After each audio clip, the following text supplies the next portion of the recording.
Halo, assalamualaikum warahmatullahi wabarakatuh. Ketemu lagi di channel Didik Supriyanto. Hari ini kita akan update kembali informasi P3K. Sejumlah Pemda serahkan SK P3K Juli 2022. Kepala BKN ungkap fakta mengejutkan. Sebelum dilanjut, jangan lupa dukung channel ini dengan cara klik tombol subscribe, nyalakan juga notifikasinya biar tidak tertinggal informasi berikutnya. Jadwal penyerahan SK P3K 2022 oleh masing-masing pemerintah daerah atau Pemda beragam. Ada yang sudah diserahkan Februari sampai Maret 2022. Namun paling banyak menjadwalkan pasca Lebaran Idul Fitri 2022. Hal ini sudah pasti mengecewakan para guru honorer yang sudah lulus seleksi P3K. Menurut Ketua Umum DPP Forum Honorer Non-Kategori 2 Indonesia FHNK 21, Raden Sutopo Yuwono, dari laporan yang diterimanya, jadwal penyerahan SK P3K ada yang Mei mendatang, ada juga yang Juli 2022. Dia mencontohkan Kabupaten Banyumas yang menjadwalkan penyerahan SK P3K pada Juli 2022. Kemudian DKI Jakarta pada Juni, Kabupaten Pati diserahkan Mei. Sebagian besar lagi belum diinformasikan oleh Badan Kepegawaian Daerah atau BKD setempat kapan jadwal penyerahan SK P3K dilakukan.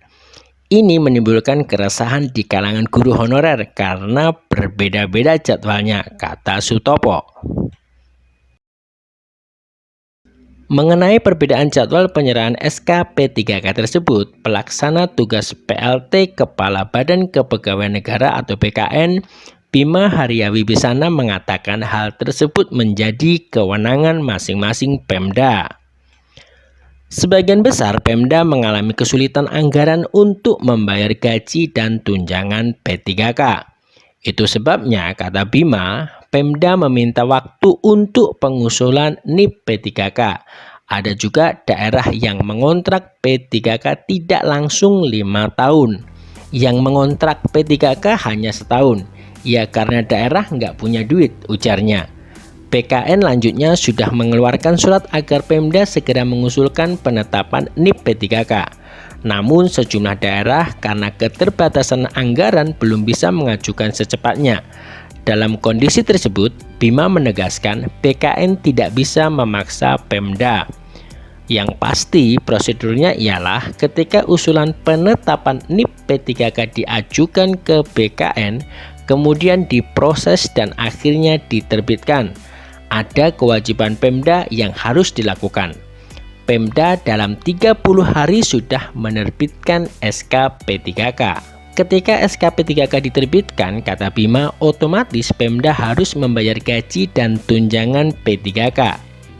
Jadi, BKN tidak memperlambat proses penetapan NIP P3K, tegasnya. Dia menjelaskan, begitu usulan pejabat pembina kepegawaian atau PPK masuk, BKN akan melakukan verifikasi validasi atau verval lagi. Jika semua datanya clear, BKN akan menerbitkan pertimbangan teknis atau pertek untuk penetapan NIP P3K. Semua proses itu menurut Bima sesuai urutan. Karena ratusan instansi yang menyelenggarakan seleksi calon aparatur sipil negara atau CASN 2021, maka prosesnya berurutan. Tidak mungkin instansi yang baru mengusulkan mendapatkan urutan pertama. Prinsipnya, BKN akan mengerjakan sesuai usulan masuk. Semuanya serba digital, tidak bisa direkayasa. Pungkas Bima Haria Wibisana. Oke Bapak Ibu, demikian tadi informasi P3K hari ini. Semoga bermanfaat. Jangan lupa selalu dukung channel ini dengan cara klik tombol subscribe, nyalakan juga notifikasinya biar tidak tertinggal informasi berikutnya. Wassalamualaikum warahmatullahi wabarakatuh.